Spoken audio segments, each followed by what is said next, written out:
Cotas. O sistema de cotas hoje é um dos assuntos mais polêmicos quando se discute o ingresso no nível superior de ensino. Desde o seu surgimento em 2002, dividiu opiniões com as mais diversas justificativas. E você, é a favor ou contra o sistema de cotas? Assiste meu vídeo primeiro e depois me responda. O que são cotas? O sistema de cotas nada mais é que uma ação, uma política pública criada pelo governo brasileiro destinado à reserva de vagas em universidades públicas para negros, pardos, indígenas, estudantes de escolas públicas e outros grupos sociais prejudicados pela desigualdade social e racial existente em nosso país. No Brasil, esse sistema, essa ideia de cotas em universidades foi utilizado pela primeira vez em 2002 pela Universidade Estadual do Rio de Janeiro, que criou um sistema de cotas para estudantes de escolas públicas. Depois da Universidade Estadual do Rio de Janeiro, foi a vez da Universidade de Brasília criar também um sistema, uma ação afirmativa, desta vez para negros. Por isso, em 2004, que foi quando isso aconteceu, foi a primeira vez que foi falado no país sobre cota racial. O grande passo para a consolidação dessa política, dessas ações afirmativas, foi em 2012, quando o governo aprovou a Lei das Cotas, Lei 12.711, que determinava que 50% das vagas em universidades, instituições e centros federais deveriam ser destinados a estudantes de escolas públicas. Surgiu ainda no mesmo ano o Decreto 7.824, que regulamentava condições gerais para a aplicação dessa lei.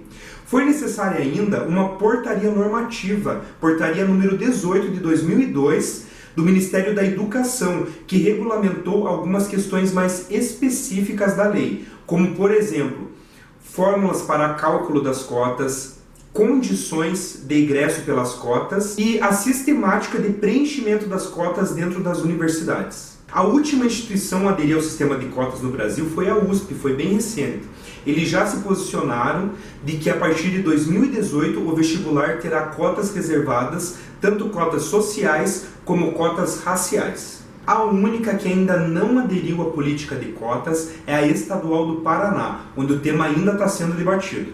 Quais são os tipos de cotas? Nós temos as cotas sociais e as cotas raciais. As cotas sociais são destinadas a estudantes que concluíram o ensino médio no ensino público. As cotas raciais são destinadas também a estudantes que concluíram o ensino médio público, porém pertencentes a algum desses grupos: negros, pardos ou indígenas. A partir daí tem uma série de polêmicas que surgiram. A maior delas foi em 2007, quando a Universidade de Brasília, que na época solicitava aos candidatos que queriam participar do sistema de cotas que enviassem uma foto, avaliaram 2 irmãos. Um passou pelo sistema de cotas e o outro não. Porém tem um detalhe: os 2 irmãos eram gêmeos idênticos. A partir daí, a faculdade, tentando mudar, melhorar esse processo, criou uma banca que seria responsável pela avaliação dos alunos. Logo, os alunos teriam que se apresentar em uma entrevista presencial na universidade. Essa banca foi chamada até pejorativamente, aí recebeu o apelido de Tribunal Racial na época. Devido à grande polêmica também em cima da banca, ela foi extinta e hoje prevalece o entendimento de que é pertencente a um desses grupos quem se declara como. E se a universidade verificar a possibilidade de alguma fraude, cabe a ela aí sim investigar se aquela pessoa está ou não faltando com a verdade.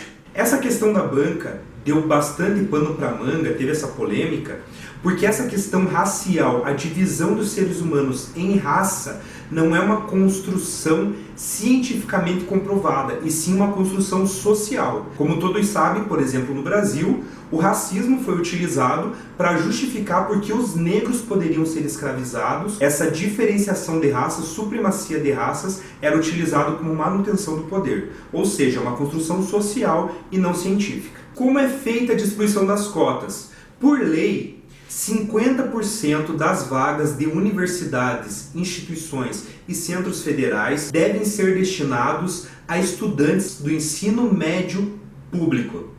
A partir daí, essa cota se divide em duas, meio a meio. Metade é para estudantes que possuem uma renda per capita até um salário mínimo e meio, e a outra metade é para estudantes que possuem uma renda per capita acima de um salário mínimo e meio. E aonde que entram as cotas raciais? As cotas raciais serão definidas dentro dessa porcentagem, porém referente à quantidade da população pertencente a esses três grupos, negros, pardos e indígenas, em cada região do país. Como que a universidade deve fazer esse balanço, essa porcentagem? Em cima do último censo divulgado pelo IBGE. Depois de passar por toda essa parte de definição, o que é cota, origem e como são distribuídas, a parte legal, agora nós vamos entender o porquê das cotas. As cotas sociais por si só já justificam a sua existência. Existe um abismo enorme de qualidade de ensino entre as escolas públicas e as escolas privadas. E esse abismo de qualidade de ensino acaba refletindo em oportunidades para os estudantes vindos dessas classes sociais mais baixas. Os alunos que terminam o ensino médio público saem sem condições de competir com quem termina o ensino médio em uma instituição privada. O ideal mesmo seria qualificar o ensino público e mais, oferecer ensino público para todos, mas isso é uma política que levaria décadas para ser aplicada. Eu vou focar agora nas cotas raciais e vou aprofundar mais sobre o tema, pois é onde residem as maiores polêmicas no que diz respeito às cotas da educação. As cotas raciais têm como objetivo corrigir o que chamamos de injustiça histórica, herdada do período escravagista da história do Brasil, que resultou em um menor acesso ao ensino superior por determinados grupos e, consequentemente, menores oportunidades ou até mesmo nulas oportunidades no mercado de trabalho. Ocorre que toda a construção histórica brasileira levou à marginalização de determinados grupos. Quando aconteceu a abolição da escravidão em 1888, o governo não ofereceu nenhum incentivo, nenhum apoio, nenhum subsídio àquelas pessoas que estavam saindo daquelas condições sem possibilidade nenhuma no mercado de trabalho, sem bens e sem patrimônios, fazendo então com que esses grupos fossem marginalizados. Marginalização que se perpetuou até os dias atuais. Eu vou explicar para vocês com questões históricas. Toda essa população que até então era escravizada, que não tinham terras, não tinham opções de trabalho, não tinham onde ficar, eram afastados dos centros das cidades e obrigados a viver em distantes subúrbios. Foram aí que surgiram os primeiros assentamentos, chamados de bairros africanos, o que são conhecidos hoje como as grandes favelas das capitais brasileiras, em Rio e São Paulo. Além dessa marginalização que ocorreu naturalmente na época desse povo que, quando foi liberto da escravidão, se viu desassistido, sem nenhum apoio do governo, sem emprego, sem ter onde morar, ainda tiveram alguns dispositivos legais que negavam direitos referentes à educação e a patrimônio a esses povos. Você sabia, por exemplo, que em 1824 existia um artigo na Constituição que proibia os negros de se matricularem em instituições de ensino? A justificativa era que esse povo tinha moléstias graves e poderia contagiar os demais alunos. Essa disposição ficou em vigor por quase 60 anos e só foi retirada do ordenamento jurídico brasileiro com a proclamação da República. Porém, culturalmente, demorou muito tempo para essa prática deixar de ser feita e foi sim negado por muitos anos as matrículas de negros em escolas públicas. Ainda em 1850 surgiu a Lei das Terras, aprovada pelo governo brasileiro. O que aconteceu nessa época?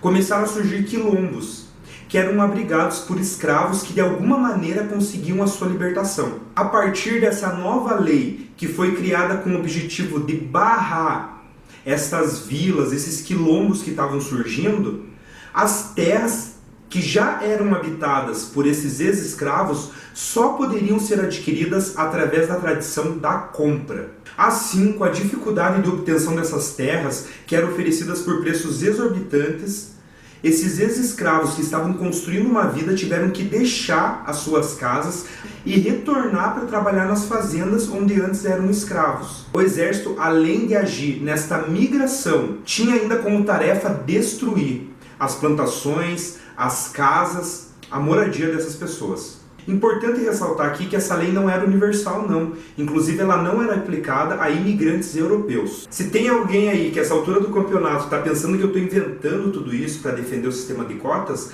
dá uma olhada na legislação brasileira, nesses artigos que eu citei, que inclusive vão estar aqui na descrição, que vocês vão ver que existia sim esses dispositivos legais. Eu não estou inventando nada aqui não. Então, escurecendo as coisas. Quando se fala em cotas na educação, tem dois tipos, as cotas sociais e as cotas raciais, que também são ligadas à questão social.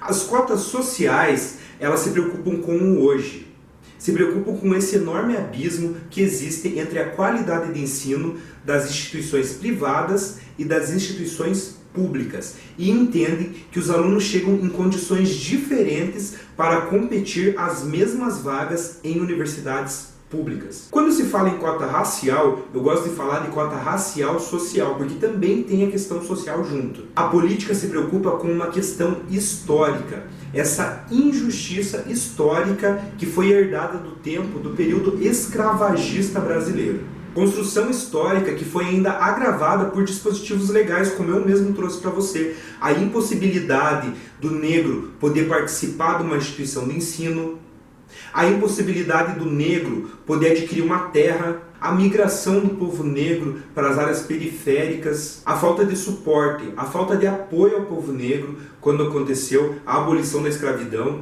que não tinham para onde ir, não tinham trabalho, não tinham terra. E querendo ou não, todas essas questões são carregadas geração pós geração e refletem em todas essas desigualdades que a gente vê no dia a dia, mas mesmo assim alguns insistem em fechar os olhos. E você, é contra ou a favor das cotas? Deixe a sua opinião e justificativa aqui nos comentários, compartilhe meu vídeo com seus amigos e não esquece de se inscrever no meu canal e curtir minha fanpage. Obrigado, pessoal. Até a próxima.